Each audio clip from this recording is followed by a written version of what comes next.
ده كده زي ما انتوا شايفين، ده القطع الرئيسي اللي موجود في اللوحة، ده اللي هو الانكمنج.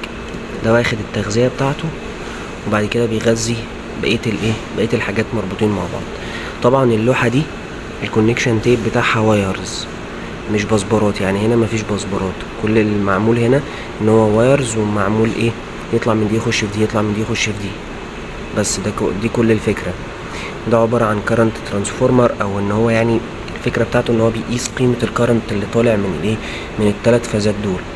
كل فازة من دول بيشوف الكارنت اللي طالع منها دي طبعا سيركت بريكرز صغيرة من النوع الام سي بي، مينيتشر سيركت بريكر سي 10، يعني 10 امبير من التيب سي بس. وده طبعا الكونتاكتور بالاوفرلود، ودي شوية ريليهات، وده التايمر بتاعها.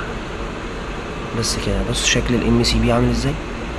ده ام سي بي سنجل فيز، ده سنجل فيز، ايوه بص كل واحد منفصل عن اللي جنبه.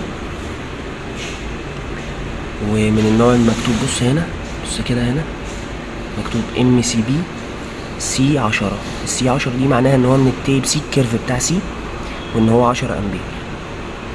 وده القطع الرئيسي اللي هو القطع الكبير، مكتوب عليه 50 امبير اهو. ده كده شكل مبسط للوحات بتكون عاملة ازاي. طبعا البتاع الابيض ده اسمه ضغط، الضغط ده هو اللي احنا بنمشي جواه الاسلاك، وبعد كده بيركب عليه جراب كده. الجراب ده بيكون بيحمي بيعزل لك، يعني بيكمل الشكل بتاع اللوحة. بس كده، ده كده الموضوع بشكل بسيط خالص، عشان تبقى انت عارف يعني ايه incoming و outgoing، وتبقى فاهم الدنيا ماشية ازاي.